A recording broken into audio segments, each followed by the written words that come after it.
Panchayat permission లేదు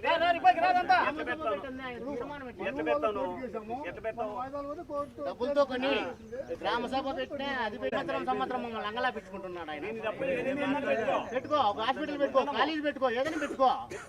ఇంతమంది పేద రైతులు బతుకుతుంటే నీకు ఇష్టం లేదా ఇక్కడ బతికేకి? ఎన్ని కోట్లు సంపాదించావు, ఇక్కడే ఉంటావు నువ్వు. మంచిదే, వినయంగా చెప్తాను. ఏదైనా పెట్టుకోవచ్చు నువ్వు, ఇవైతే పెట్టినేమో. వినయంగా ముక్కి చెప్తాను. ఎట్లా రేపు మళ్ళీ పెట్టుకుందాం, మన్నాడు పెట్టుకుందాం. రేపొద్దా చెప్పరు యాదవ్ నిర్ణయించారు. ఏపా మన్నాడేనా? మన్నాడు అందరూ కానీ వాళ్ళని చెప్తాం.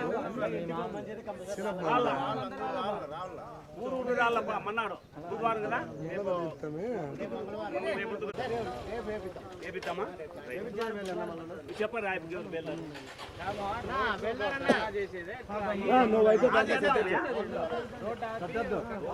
నువ్వు ఇరుకుంటావు.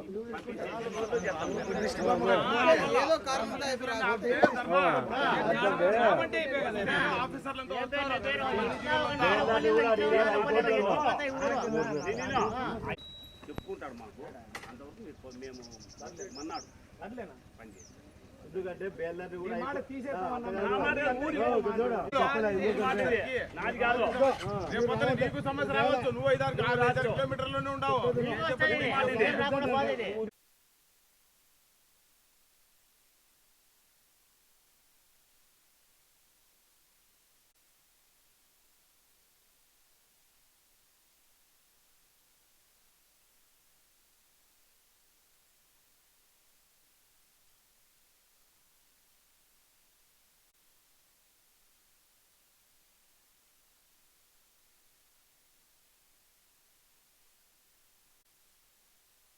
మేము మా మనవి ఏమంటే మేము చెప్పాక ఆయనకు జేసీ రవీంద్రారెడ్డి గారికి, అయ్యా మా ఊర్లో ఎస్టీ ఎస్సీ బీసీ 3 కులాలే ఉండేది, ఎక్కువ మాకు లేవు ఇక్కడ ఊర్లో. సన్నకారు రైతులు అందరూ అంతా 1 ఎకరా 2 ఎకరాలు 3 ఎకరాలు ఉన్నోళ్ళు రైతులు. మేము పెద్ద భూస్వాములు కాదు ఈ ఊర్లో ఉండేది రేకలకుంటలో. ఈ ఫ్యాక్టరీ వద్దని నీకు బుద్ధి పుట్టింది ఏందన్నా, కాలేజ్ పెట్టుకో, ఆసుపత్రి పెట్టుకో, శనక్కాయల ఫ్యాక్టరీ పెట్టుకో, వడ్ల మిషన్ పెట్టుకో, మాకు అభ్యంతరం లేదు. దీనివల్ల మా ఊర్లో ఉండే రైతులంతా మేము ఖాళీ చేసిపోబడుతుంది. మేము ఎట్లంటే మీకేమని ఆయన అనొచ్చు, మేము అడిగినాము, కొన్ని ఫ్యాక్టరీలు పోయినాము, చూసి వచ్చినాము, ఊర్లో ఖాళీ అయిపోయినాయి దీనివల్ల. అందుకు మేము ఆయనకు దయచేసి ముక్కి చెప్తాము, మా ఊర్లో పెట్టద్దు, ఇది ఏదేది పెట్టుకో, దీంట్లో మేమేం కాదనిలే. మా ఊరు రైతువేం కాదు నువ్వు, ఆయన కొన్నా కాబట్టి మా ఊరు రైతువే. మేమేం కెమికల్ తయారు చేసి, స్పిరిట్ తయారు చేసి, జొన్నలతో స్పిరిట్ తయారు చేసి ఫ్యాక్టరీలు పంపుతాడు. ఆ వాసనకు దానికి మాకు ఇలా దెబ్బ పడుతుంది. మేమందరినీ అడిగాం. వాళ్ళు పోలీసులు వాళ్ళు ఇచ్చినారంటారు, భూజలాలు ఇచ్చినారు.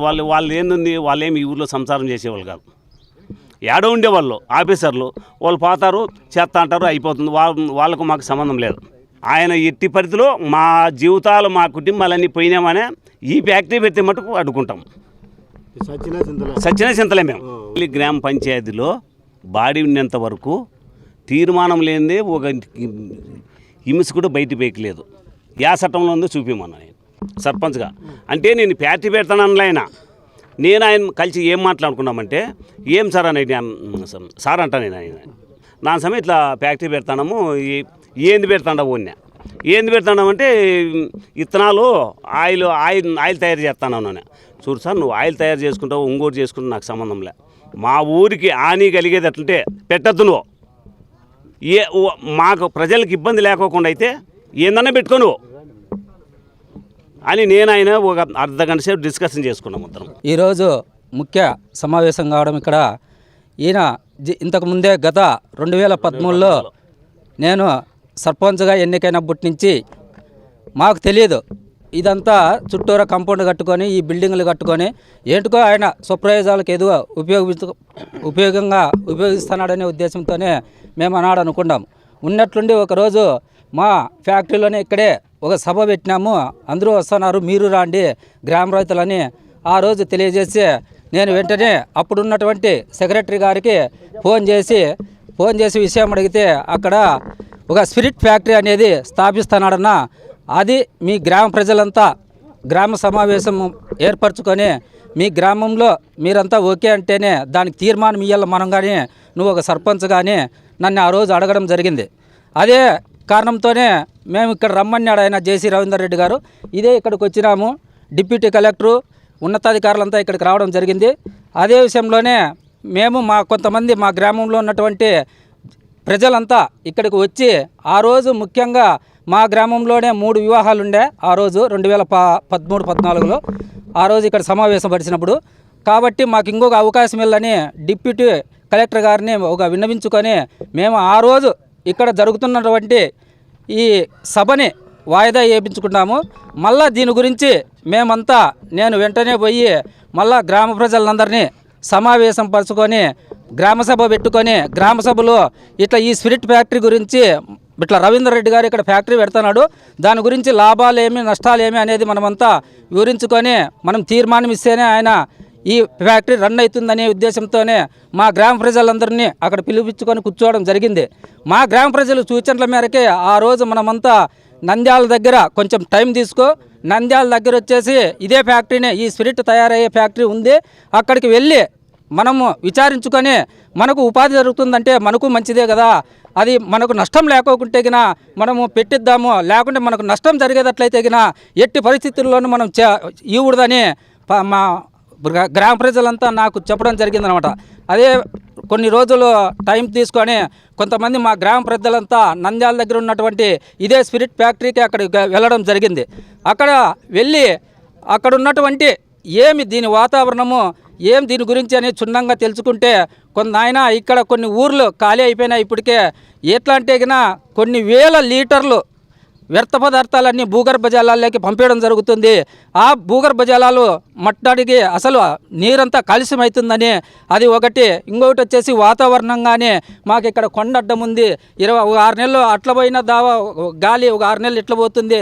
అదే ఈ కొండలు అడ్డం ఉండడంతోనే మొత్తం సంవత్సరం అంతా మా ఊరికే వాతావరణము వస్తుందనేది ఇంకో 2వ పాయింట్ అవుతుంది.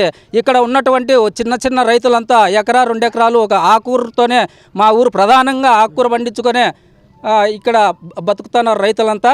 ఆ ఆకుకూర పండే రైతుల ఆకుకూరల మీద కానీ చిన్న రవ్వలు పడి బూడిది రవ్వలన్నీ పడి ఇక్కడ పంట పండుకోకుండా అవుతుందనేది ఇంకొక ఉద్దేశము.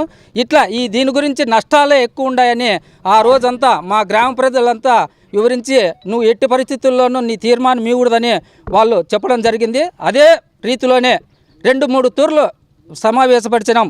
ఒక తూరు కలెక్టర్ దగ్గర పోయినాం, ధర్నాలు చేసినాం, అన్నీ చేసి ఆనాడు స్టాప్ చేసినాం.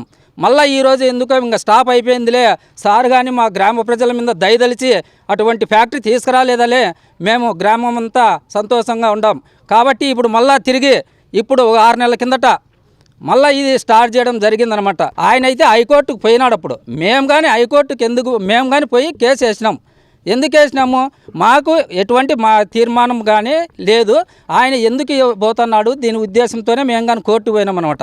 అది ఏంది ఇప్పుడు మళ్ళీ నాకు పర్మిషన్ వచ్చింది అంటాడు, ఏ రకంగా వచ్చిందో పర్మిషన్ మాకైతే తెలియదు. 2017లో మేము ఇది స్టాప్ చేసినాము.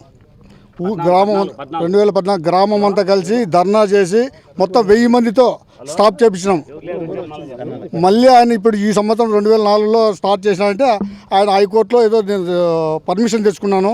ఆ రోజు మేము కూడా హైకోర్టుకు పోయినాం. ఎందుకు పర్మిషన్ ఇస్తారు, ఎందుకు ఇస్తారు పర్మిషను? అందుకు ఈ ఫ్యాక్టరీ మాకు ఉండకూడదని చెప్పేసి మేము ఇప్పుడు కూడా ధర్నా చేయగలుగుతాము, చేస్తాము కూడా రేపు నుంచి కూడా. ఎంతమందిగా 10 రోజులు ఈడే కూర్చొని ధర్నా చేస్తాం, పని కూడా చేయనివ్వకుండా. ఈ ఫ్యాక్టరీ ఉండకూడదు మాకు, అంతే సార్ చెప్పేది. వేరేది ఏదైనా పెట్టుకోండి సంవత్సరం. కయ్యి అర్ధ కయ్యి ఏదో చేసుకొని టౌన్కంతా జిల్లాకంతా ఆకుకూర